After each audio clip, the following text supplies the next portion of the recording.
Em outubro vamos conjugar o nosso congresso, o 6º Congresso da APED, com a Reunião Ibero-Americana de Dor, que no fundo é uma organização conjunta com a FEDELAT e com a SEDE, que é a Sociedade Espanhola de Dor, e que pretende partilhar não só os conhecimentos sobre a dor, como também aquilo que são as dificuldades na prática clínica em países que no fundo partilham língua, partilham cultura, partilham história inclusivamente, e em que muito se encontra de pontos em comum, em que podemos inclusivamente potenciar-nos uns aos outros nas dificuldades e nos obstáculos que encontramos para progredirmos mais no tratamento da dor nos nossos doentes, ou fazemos esta partilha com colegas que vêm destes países, que muitos deles são nossas ex-colónias inclusivamente.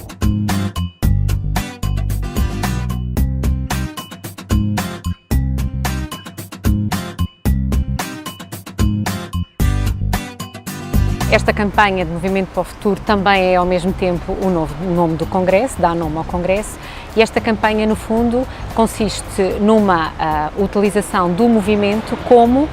forma de prevenção e tratamento de estados de dor ligeira a moderada, nas suas múltiplas vertentes. E no fundo mostra aquilo que é o futuro. O futuro parte também da prevenção e naquilo que o doente pode fazer para também ajudar-se a si próprio no seu próprio tratamento, a envolver-se no seu próprio tratamento. Ao mesmo tempo, o Congresso também pretende dar um vislumbre do que é que pode ser o futuro no tratamento da dor, no tratamento dos doentes, na sua abordagem, no seu diagnóstico, e pretende mostrar aquilo que está a ser feito, tanto em Portugal como noutros países, e o que é que ainda pode vir a ser feito.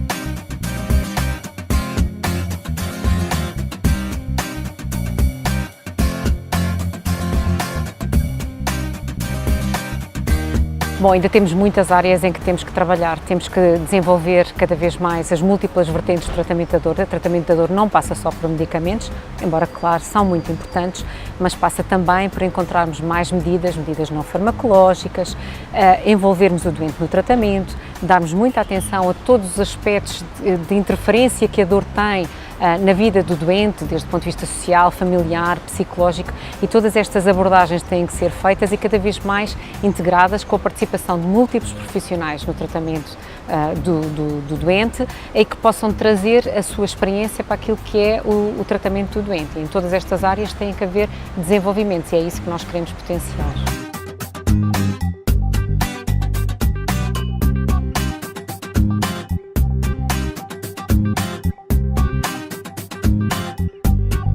São conquistas que têm vindo a ser feitas e que ainda continuam a ter que ser feitas. Efetivamente, o nível de organização permite-nos sempre ter uma abordagem mais sistematizada do que fazemos, permite-nos ter resultados, permite-nos fazer auditorias desses resultados, daí que aumentasse a organização em termos de unidades de dor aguda, unidades de dor crónica e não só, e também permitir que haja mais acesso à formação por parte dos médicos, porque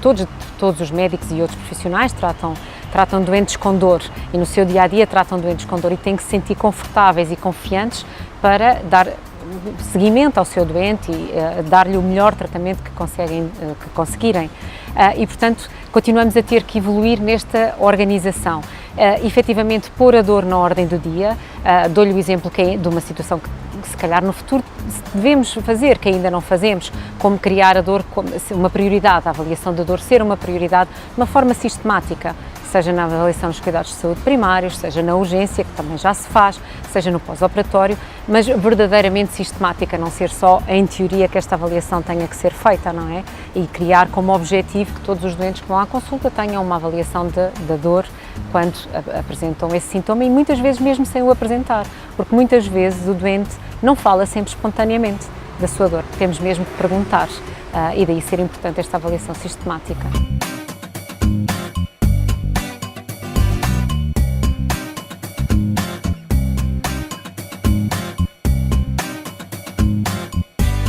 Isto tem muito a ver com a nossa cultura, não é? Judaico-cristã, de sentirmos que o sofrimento faz parte e portanto, é ainda muito cultural abraçar a dor como uma inevitabilidade.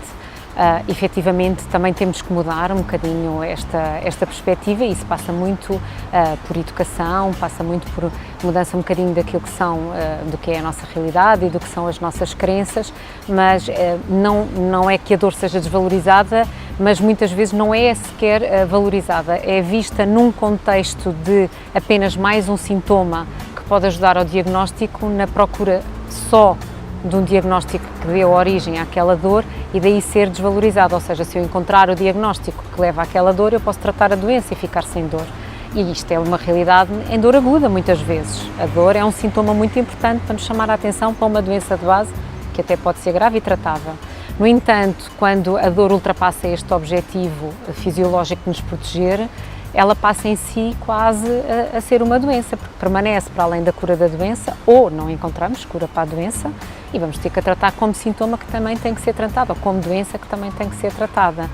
E aí é que ela torna-se menos valorizada, porque deixa de fazer sentido. E, portanto, como deixa de fazer sentido, o doente abraça às vezes como sofrimento inevitável pela doença que tem, que não se consegue tratar ou curar, ou que é inevitável porque se tem aquela doença, terá que ter dor, e aí sim, muitas vezes é desvalorizada. E ela é desvalorizada tanto pelos doentes, como pelos familiares, como às vezes até pelos próprios profissionais de saúde, porque nós somos muito formatados ao longo da nossa formação enquanto profissionais para a cura, não é? Somos formatados para a procura da doença e para a cura, e portanto a manutenção de um sintoma ou de uma doença não é o nosso, a forma como aprendemos, não é? Nós não aprendemos a ter que gerir a dor, não aprendemos a ter que gerir a dor, aprendemos a ter que tratar uma doença que vai tratar a dor e curar. E enquanto também não modificarmos um bocadinho esta ideia de que tudo tem que ter uma cura, e às vezes não é uma cura, é um tratamento, e o tratamento nem sempre é ter dor zero, é ter uma dor que seja aceitável ou níveis aceitáveis para melhorar a qualidade de vida do doente, frustra os doentes e frustra os profissionais muitas vezes também.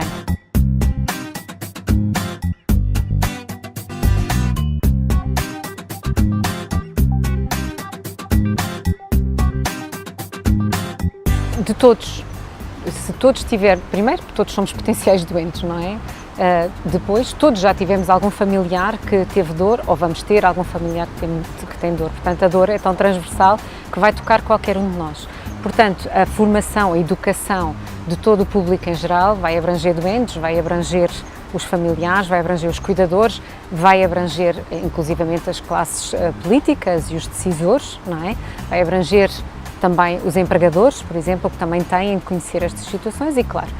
a formação e a educação dos médicos. E a educação é o que está na base de todo o conhecimento e da progressão, não é? E o que se verificou é que existe um grande hiato entre o que são os conhecimentos efetivos e reais sobre o que é a dor, o seu diagnóstico e o seu tratamento e a prática e a realidade clínica do que acontece. E este hiato que se verificou encontrar-se tem que ser ultrapassado através da educação e da formação de todo este público, tentar aproximar o conhecimento da prática.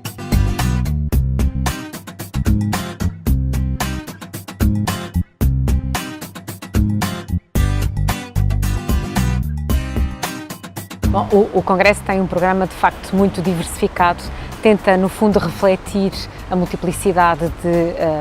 profissionais que estão envolvidos, portanto ele está dirigido a todos os profissionais de saúde, não é só para médicos, todos os profissionais de saúde que lidam com doentes com dor, seja ela dor aguda, seja ela dor crónica, e como tal tem uma grande variedade, por isso mesmo. Portanto vamos tratar de temas, por exemplo, a passagem da dor aguda para a dor crónica, como é que é esta passagem e o que é que nós podemos fazer para que isto não aconteça, ao falarmos, por exemplo, de uma novidade, entre aspas, que são as unidades de transição. Vamos falar do que é a abordagem da dor em cenários, por exemplo, de catástrofe ou em pediatria.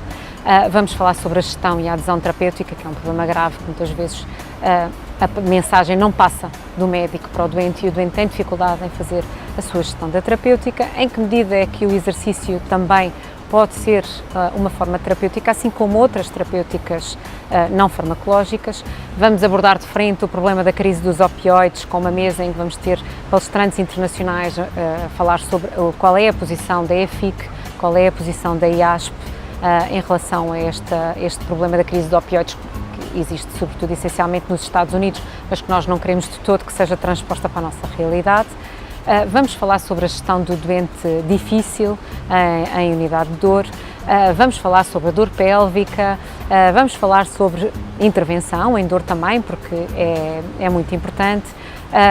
vamos falar sobre a autogestão, o self-management, programas de autogestão, como é que o doente pode fazer a sua própria autogestão em dor e, portanto, isto são algumas das temáticas que vão ser abordadas. Teremos também workshops, como o workshop de Mindfulness, teremos workshops sobre abordagem da dor em pediatria, entre outros, e portanto é muito variado aquilo que se vai apresentar e certamente tentamos ir ao encontro das necessidades dos vários profissionais que se dedicam ao tratamento da dor.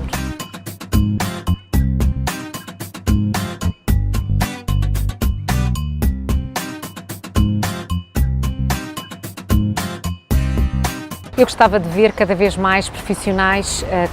que trabalham em dor, mas que não trabalham em dor em áreas específicas, área específica da dor, em unidades de dor, porque tanto os médicos de medicina geral e familiar, como a medicina interna, como a cirurgia, a ortopedia, a neurocirurgia, todos estes médicos abordam doentes com dor e eu gostava que participassem mais e que viessem ver aquilo que nós temos para transmitir e partilhassem também connosco o que são as suas experiências e o que são as suas dificuldades. Por outro lado, os terapeutas, os psicólogos, os enfermeiros, também